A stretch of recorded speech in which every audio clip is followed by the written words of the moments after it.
Hello, thank you for tuning in to the Diaspora panel. We are the voice of the diaspora. I have with me, as always, in the studio, I have Mr. Olalawal, who is based in Canada. Mr. Lawal, you are welcome to today's meeting. Thank you for having me.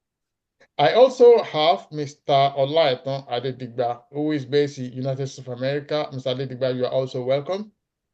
Yeah, it's my pleasure being here this afternoon. My name is Dejolaya, and I am based in Ireland. I want to say, first of all, thank you to all our new subscribers. And if you're one of those people who have not you have not subscribed to our channel, please hit that button right now. It is free of charge. It means that anytime we do a new video, you'll be one of the first people to know about it. And thank you to all our new subscribers. Now, today we want to discuss a very, very, trendy issue. This week, we learned from the Congress in America. One of the congressmen, I think his name is Scott Perry, opened our eyes as to the activities of the NGOs in Nigeria and in fact in the whole world. We understand that most of the funds that are being passed through the USAID is actually being given to militants, to all these Boko Haram and all these militants. The funding that was supposed to be going to development was actually for destabilization. And I'm really, really very sad because this has been going on for years. So, and I think that this is something that our government needs to take serious. So let me start with you, Shupo. Are you surprised by this revelation? I think surprised would be an understatement. I think I'm actually quite shocked, at the allegation. So for our viewers, just to kind of give them, exactly what happened. The U.S. Congressman representing Pennsylvania, Scott Perry, was the one that accused USAID of funding terrorist organizations such as Boko Haram. He outlined a couple of them, and he made the claim during the inaugural hearing of the subcommittee on delivering government efficiency, I think sometime earlier on in the week. Now, the money we're talking about is a lot of money. It's about 697 million annually. Billion. Okay. Is it million Yeah, or billion? no, it's 697 million. Okay. So the USAID budget, I think, is a lot more than that, but the portion that he was talking about is about 697 million annually. And he said plus shipments of cash funds, madrasas, Al Qaeda, Boko Haram, ISIS, Khorasan, and terrorist training camps. That's what the money is funding. Now, he alleged that some portion of it, I think about 136 million, is also used for the construction of schools in Pakistan. But he claimed that there was zero evidence that the schools had actually been built. Now, I think if we take a step back, why I said I'm shocked is that the United States has been a country that has always been against terrorism. So to have on paper. Okay, so I think I would still put this as allegations, but so which need to be proved, somehow. So I think it would be good if both the governments of the countries in which these terrorist organizations are operating should actually start their own investigation and provide whatever evidence that they're able to provide. And I will call out the US Congress also to investigate, because this is a very, very serious allegation. Now, that aside, if we look at this terrorist organization, how they operate, the type of weaponry that they're using, it's almost impossible to not believe that they are being trained and funded, by entities that actually have the means and the capability. These are, if you look at, for example, in Nigeria, some of the weapons that Boko Haram suspects are accused of using, in certain cases, are actually more sophisticated than, even weaponry that the Nigerian army. Some of the weapons actually have the name NATO written on them. NATO weapons. Right. Yeah. Okay. So, and again, the fact that they have the name NATO on them does not equally mean that they are actually NATO issued or weapons. So, I guess what I'm trying to say is that if we look at the evidence definitely suggests that these terrorist groups are being trained by sophisticated, entities. They are being funded, by entities that obviously have the means and the wherewithal. Now, whether that is the Usaid or some other, countries, I think that needs to be validated. And the allegation made by Congressman Perry definitely needs to be investigated. Okay. Okay. Okay. Let me ask you a direct question, Lighter. Okay. Because when you look at Nigeria, for example, look at the NSAS. It was sponsored from abroad. It was sponsored from this USAID money. Look at the last one that happened where they were, in the north, where they were carrying Russian flags. It was all sponsored by this money, by these NGOs. So now, if you look at the situation that the Fulani, the herders and all these, these northern groups that are terrorizing Nigeria, do you not think that because everything is attached to Fulanis, that the Americans are aiding the Fulanis to destabilize Nigeria just for Nigeria to have a continuous Fulani rule? Do you think Nigerians should now trust Fulanis? Do you think the Fulani should ever be allowed to rule Nigeria? Yeah, Fulani should not be allowed to rule the country. In the sense that the latest revelation is about Americans sponsoring this through Boko Usaid. Haram, yeah, all these Boko Haram, Fulani men, yeah. And it's giving me a lot of concern. But I know, because I read some times ago about the activities of the United States Agency for Development, that if they want the CIA, all these people, they want to go over. I mean, they want to go to overseas. They want to go and meet some people. They want, like the way they killed Osama bin Laden. It was through this agency that they caught Osama bin Laden. But now using the same agency to destabilize Nigeria, it's not. I mean, I'm not. I stand to be corrected. It might be true, in the sense that if Nigeria is at peace, sky is not the limit but the full step. What we can do.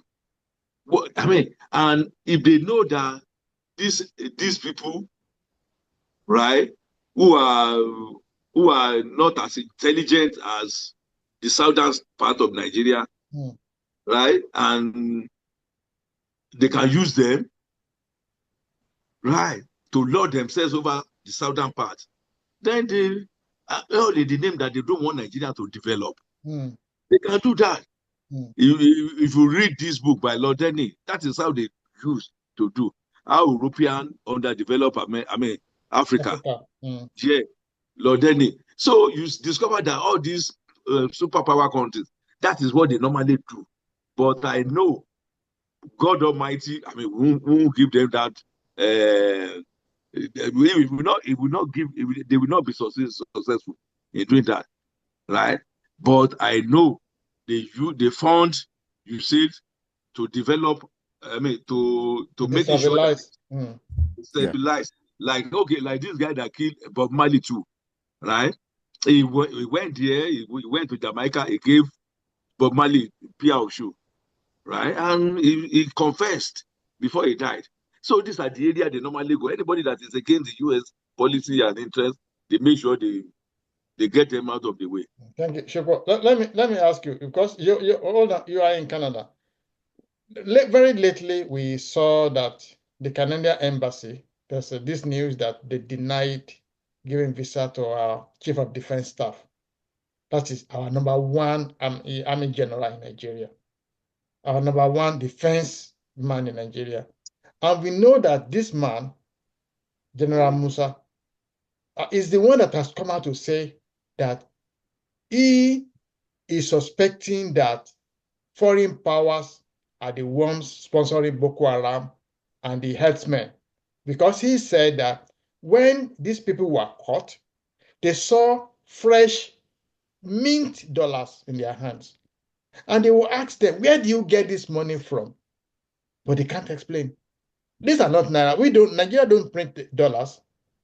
So he is the one that now been going about to say that he is suspecting that this is the hand, all these Boko Haram, Fulani S-men, all these militants across the north, these are being sponsored by some foreign powers. He stopped short of mentioning the names of these countries. Now, we have now seen what has now happened is that a group of soldiers are going to Canada to go and attend, a meeting that has to do with their role, to go and talk about these veterans, those who were killed during the war. And they gave visa to some people and decided not to give visa to this man. Don't you find that very strange, Shukwa? Do you think that's related to this terrorism thing? Personally, I don't. And I think I look at these as separate issues, to be very honest. I don't see any reason why Nigerian defense officials should be attending, a veteran, event in Canada or any of these countries. I think, for me, their focus should be on rooting out terrorism. How to develop a lot of the weapons that they are buying, externally, and just focus on that. I think what this definitely suggests is that first and foremost, there needs to be an investigation, a conclusive investigation that will get to the bottom of, who is sponsoring these organizations, how much money they've funneled to these organizations, so that there will be consequences. I think that's the first thing. The second thing is that if you look at, the history of Canada, there is Canada has, for over their existence, there isn't any track record to show that Canadian government is sponsoring, rogue organizations. Canada is probably one of those countries that there's no way we could know unless we do an investigation. There's no way we could know. They are all Western countries. Well, the only country that I can tell, from what has happened in the past that has a history of these types of practices is the US. And a very good example we can point to that many people can remember is the Iran-Contra affair, which was a political scandal in the 90s. We know that the French are also sponsoring terrorism in the Sahel countries, in Mali, in Burkina Faso. Exactly my point. The English people are also they are doing their own thing in Nigeria. Very recently, one of a British man was caught during the last demonstration. I think he was caught. He was working with labor, and he ran back to England. So it's not only America. We are only seeing this issue. We are only seeing the American side because the American decided to end this thing. Yeah. So what I'm just saying is that if we look at historical records, and I definitely agree with what you're saying, I think if we look at what has happened, we can say the French in the Sahel and other regions.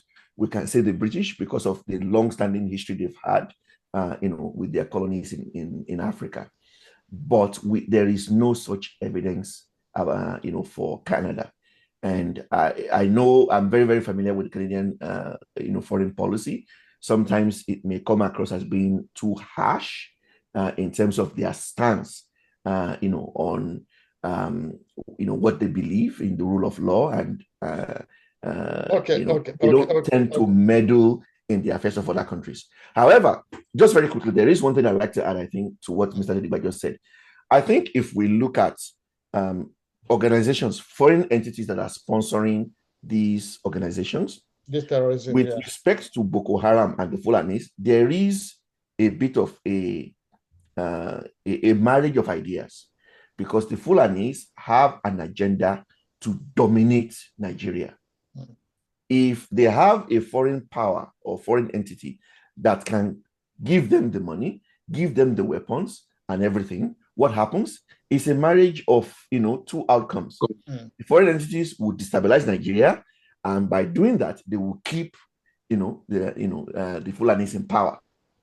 Right. Perfect outcome for both Both of organizations, them, yeah. for both of them. So that for me is where I think this is ultimately, which is why I'm saying these allegations for all of the countries where these organizations are operating must be thoroughly investigated. Thank you, Shukro. Lighton, Yeah, I have suggestions. I mean, I have something I want to say. Quickly add to okay. that. I discovered that those guys, the dispatched, right? They are in Canada already. Only Musa had applied as a personal entity, not as chief of defense staff of Nigeria. The issue like that is always handled through diplomatic means. The chief of defense staff office will write to external affairs office. So external affairs office will take the passport to U.S. embassy, to Canadian embassy. Not that Musa will go and apply himself and think that they will give him. He knows what happened now. Ordinary Oba, they used no Baba for them. Any king in Yoruba land or Nigeria, they will use no Baba. They will get the visa for them. Talk less. Our number one defense man. Okay, I think so. Right. And just very quickly, because I think this is important. I think we need to recognize that any country has the right to revoke or grant visas. There is nothing that is, that is just giving. There may be a history of, working together in cooperation and, according respect to officials of other countries. I think for me, what this tells Nigeria is we should stop looking, to all of these countries, for our own interests.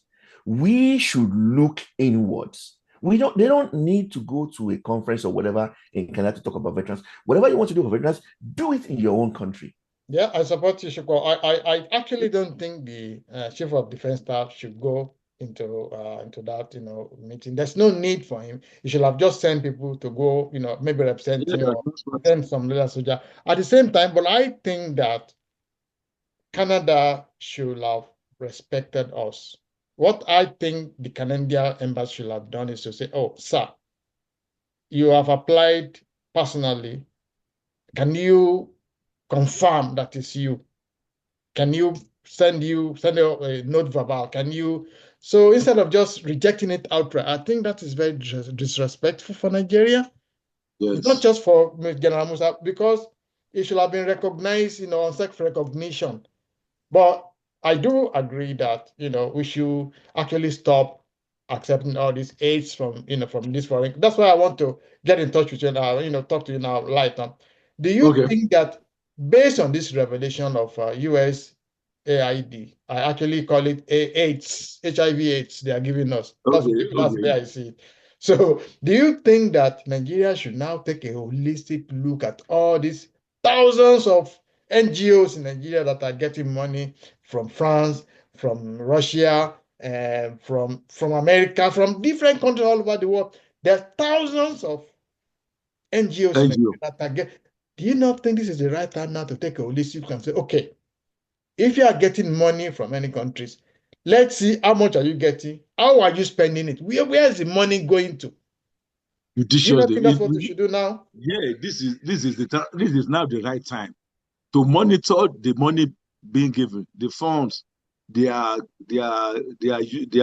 getting overseas, because all this money nobody knows what it's meant for. I know about this reproductive health. I know about the Usaid. AIDS and AIDS prevention. Buy condom, do advocacy, do all this stuff. I know about that. But all these new year NGO who are cropping up, who are being funded, and they are channeling the money, the funds to Boko Haram, to destabilize the country. It gives people a lot of concern. right? You will do, they be giving dollar. Everybody needs dollar. And the craze for dollar is, it can make you sell your own country, right? A lot of things, because of the hunger and starvations in Nigeria, everybody wants dollar, but go and do this, go and do this, go and do this. The conditions that are attached to it. But these people, they might not know. I know about age for campaign for democracy and defense of human rights, all these things. But it needs to be monitored now. It needs to be checked, and they have to give back. Nigeria government must know how much is coming down to Nigeria, and now what is meant for, and now it's being expended. It is very crucial. So we don't give all these bandit money. So it's a Yeah. lot of things. It's a lot of problems they are causing in Nigeria, right? People they are catching bandits and bandits with dollars, right? For what?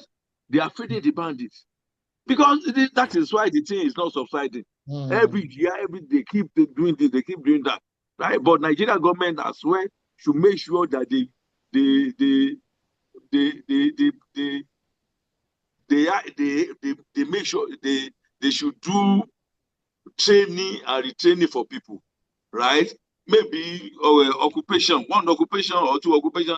They should be training all these people. They should get them settled down. They should make sure Okay. they provide something for them, Okay. like the one we discussed here sometimes ago. Yeah. So I mean, what So this is can, a lot of can a lot of I hmm? can I give a rebuttal to that? Because I actually disagree. Is it a good thing to monitor what NGOs are doing? Absolutely. These terrorist organizations, first of all, are not registered. The money that they are getting and the equipment they're getting, or it does not go through conventional methods. So if we start, holding funding from foreign entities that are going to NGOs, the NGOs that you will hurt are the legitimate NGOs. Those are the ones that you are going to hurt. The ones that are going to use the money to buy weapons, they will not get the money through conventional means. They know exactly how they get the money to them, and that will still continue. What we need to do as a country, should there be some form of regulation or regulatory oversight on NGO activities? Absolutely. I think there should be. But what we should also be focusing more on is to actually trace, illegal money flowing through. We should ensure that we enforce the laws and monitor our borders. Who is coming in? Who is going out? What are they coming for? Who are they coming to see? What are they doing? And Okay. where we see evidence, people, for example, terrorists that are caught with funding and got, why are we letting them go? Why are we not squeezing as much intelligence out of them and getting to the root of it? That's where we need to focus. The question I want to ask you guys is, look at Boko Haram, look at this militancy. We've been going on with this for about 20 years now. So is this not the time for us to just, look at ourselves in the mirror and say, listen, we don't need aids from any country anymore. We don't need NGOs. We are an oil country. We are a productive country. We are an agricultural country. Look at the last 1 year that BAT has taken over power. Look at the increase in activity. Dangote is now one of the biggest oil refiners in the world. Look at Jakarta is going to come on when Worry Petroleum, what's the called, Petrochemical is on, Port Harcourt is on, and there's a lot of activities there. So we should stop relying on foreign aids. We don't need foreign aid. We should depend on ourselves. All these NGOs, as far as I'm concerned, should leave. They should go back. We don't need. How many Nigerian NGOs is in America? How many Nigerian NGOs is in England? Is in Canada? Why do we need handouts? So, Shukra, I'm asking you, why do we need handouts? Do you think Nigeria needs Yeah. handouts? No. And I actually am very much in line with what you're saying. Foreign aid comes with foreign problems. I think if we just kind of put it in that way, in a way, it is an admission by our own leaders of the bad governance that has, bedeviled many African countries for decades, where resources are being taken out, The people are left at the lower end of the value chain. They are getting peanuts for what could be a whole lot, and they are being given aid, which comes with a lot of stringent conditions, as well as a lot of problems as well. One of it is exactly what we're seeing. So I'm in agreement. Again, Africa needs to begin to look inward. Yeah. What can we do for ourselves? Rely less. There is an English adage that says, "He who plays the piper dictates the tune." Yeah. When an entity is giving you money, they will dictate to you what you need to do to qualify for that funding. And in a lot of ways, it is to protect their own interests, not yours. Thank you. Thank you. Lighter, I'm going to give you a chance to wrap up because we are now out of time. Do you not think that Nigeria, the whole of Africa, we are ripe enough now to take responsibility of our own destiny? That we don't need any foreign, because these foreign aids, what these foreign aids do, they kill people like Thomas Sankara. They kill people like Patrice Lumumba. They kill people like Murtala Mohammed. They kill people like Tafaba. That's what they do. That is the idea of these foreign aids. They introduced Boko Haram. They introduced Lakurawa. They destabilized our country. They caused NSAS. Do you not think we should now take hold of our own ownership of Africa? The problem is we need foreign aids, right? But it now depends on the mentality of the people, of the person at the end of affairs, and the people he surrounds himself with. We need infrastructural development. We don't have enough funds. These funds we are getting is a loan that we have to pay back.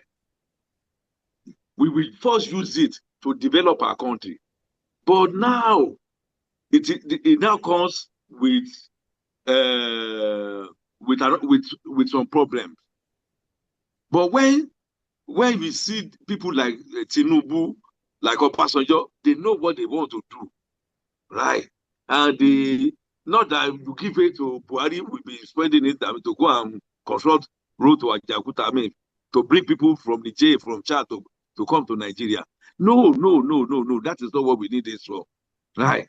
So when you give them, they don't even, like the aid collected from Chinese, it was written in Mandarin.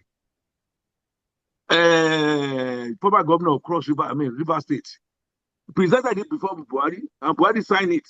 He doesn't know what is it for, but it's funny. Let's just collect it, right? So these people, they know what they want to do with it, right? So people, they don't know what to do with it. So the aid they are collecting, after all, they are using it. It is now meant for you, the president and the minister, that okay, they can't use this to destabilize us. We need to monitor it. We need to do this. We need to do that. We need to do that. It is okay. It's perfect. But what is it meant for? That is it. Thank you very much. Thank you very much, Lighter. We've come to the end of today's deliberation, so and I want to thank you so much, Mr. Olalawal, all the way from Calgary, Canada. Thank you so much for coming today. Thank you for having me. And Mr. Olatna, thank you so much for your wonderful contribution. Yes, my pleasure. Thank you, our viewers back at home.